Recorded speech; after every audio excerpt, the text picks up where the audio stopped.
Hello, my dear students. Today, we're going to learn about Lesson 5.5 and Lesson 5.6, Magnets and Investigate Magnetic Force. On your student book, it is on page number 78 to 81. The learning objectives of this lesson: first, to explain the forces between magnets. Second, to investigate magnetic forces. Before we start our lesson, let's do pre-assessment. We will have an online game. You're going to answer the different questions based from our previous topic. This is the link on how to join the online game. The time limit for this activity is only 3 minutes.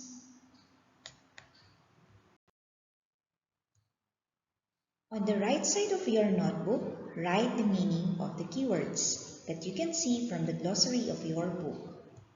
The keywords are force, attract, pull, push, and repel. You know already what is magnet. Magnets attract magnetic objects and it comes in different shapes. Magnets have two poles termed north or north-seeking and south or south-seeking. Some magnets are stronger than others, but the strongest parts of any magnets are the ends, where the force field is concentrated. Only magnetic materials are affected by magnetism. The only common magnetic materials are iron and steel. The correct term for the magnetic effect is a field. The field acts upon the magnetic material to create a force.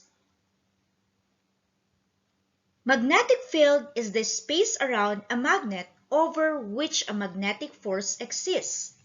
Let us learn how the magnet works. For a bar magnet, the field is most concentrated at the ends.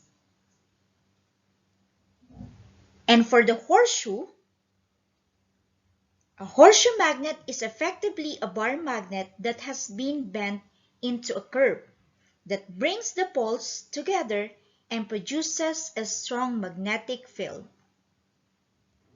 So remember, a magnetic field is the space around a magnet over which a magnetic force exists. To understand more about magnetism and how the force exerted by a magnet, watch the video carefully. You must have seen a magnet with this shape before. It's called a bar magnet. It looks like a chocolate bar. What happens if we bring it near an iron nail? We know that as we bring it closer to the nail, at some point the nail moves towards the magnet and sticks to it. Moreover, it remains there until we manually separate it from the magnet. So why does an iron nail stick to the magnet?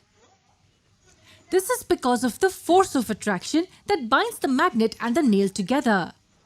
This force is applied by the magnet on the nail and hence it's called a magnetic force. Here is one interesting question that I want you to answer. Is magnetic force a contact force? In other words, is the contact between a magnet and the nail necessary for the magnet to attract the nail? Let's look at the animation in slow motion. We are moving the magnet towards the nail. And at this point, the nail also begins to move towards the magnet. It means the force came into action even when there was no contact between the magnet and the nail. Hence, we can say that a magnetic force is not a contact force. Contact is not necessary for the magnetic force to work on the nail. To understand this better, we bring this magnet close to the nail and move it slightly up in the air. You will find a slight movement in the iron nail as well. This means that the iron nail is under the influence of a magnetic force even though it's not in contact with the magnet. It again proves that a magnetic force is not a contact force. So we can say that it's a non-contact force. The force exists even though the magnet is not in contact with the iron. But what does this non-contact nature of the magnetic force tell us? It tells us that there is an invisible field produced by the magnet in the space around it. And if you bring any ferromagnetic material in this field, then it experiences that force of attraction. We cannot see this field, but it exists. This field is produced by a magnet and hence it's called a magnetic field. Now I'll ask you an interesting question. Do you think the strength of this field is even throughout the area around the magnet? Let me explain this to you with a relatable example. Assume that there is a working Wi-Fi router present at some location. It gives off signals in all the directions in some range. Now, in order to connect a mobile phone to the internet, we need to bring it in this range only. This signal will be stronger nearer the router. The closer you bring your cell phone to the router, the stronger the signal will be. One can think of magnets in the same way. A magnet has a magnetic field around it. The strength of this field is greater closer to the magnet and decreases as we go further away from it. As you bring any ferromagnetic object in this field, it experiences a magnetic force. The closer we bring that object to the magnet, the greater the force it will experience until at some point where the force will be large enough to make the object leap towards the magnet.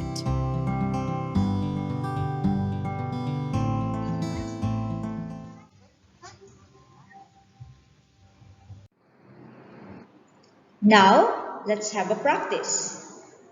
You will answer questions in the live worksheet.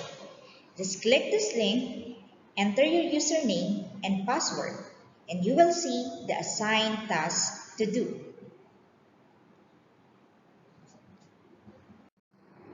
Now, let's investigate magnetic forces. Last year, you learned about forces. You discovered that pushes and pulls are both examples of forces. When a magnet sticks to a surface, it is because the magnet is exerting a pulling force on the surface. The pulling force works to attract the surface to the magnet and they stick together. Magnetic force is the force that pushes magnets apart or pulls them together. Magnets that are far apart do not push or pull enough to move each other. The magnetic force between two magnets is weak when magnets are far apart. The magnetic force gets stronger as the magnets are brought closer together. Magnets exert forces on the magnets. Sometimes this is a pulling force. The two magnets will be attracted to each other and will pull towards each other and stick together. At other times, this is a pushing force. The magnets will be repelled by each other and will push apart from each other.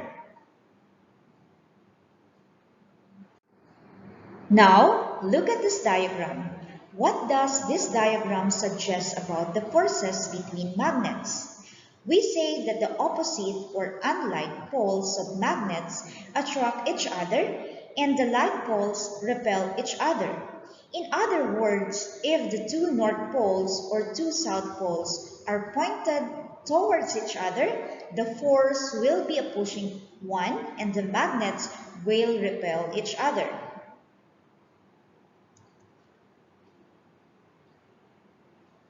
When like poles are facing each other, the magnets repel each other. When opposite poles are facing each other, the magnets attract each other. Remember, magnets exert forces on other magnets, and they can attract and repel each other. When opposite poles are facing each other, the magnets attract. When the like poles are facing each other, the magnets repel. Now, let's do practice. Let's have virtual simulation. Click this link to do more practice about magnetic forces.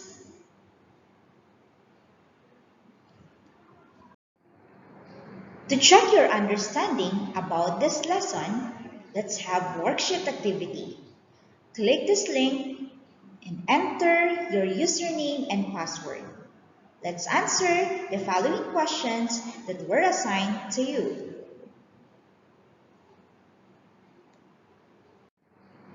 As a part of your assessment, let's do online game.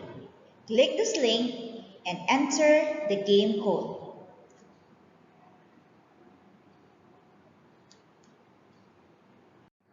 And that's all for today. I hope you learned something about the lesson. Just continue to read about Lesson 5.6, investigate magnetic forces, and do the homework task that was uploaded in the school portal. Take care everyone and see you in the class.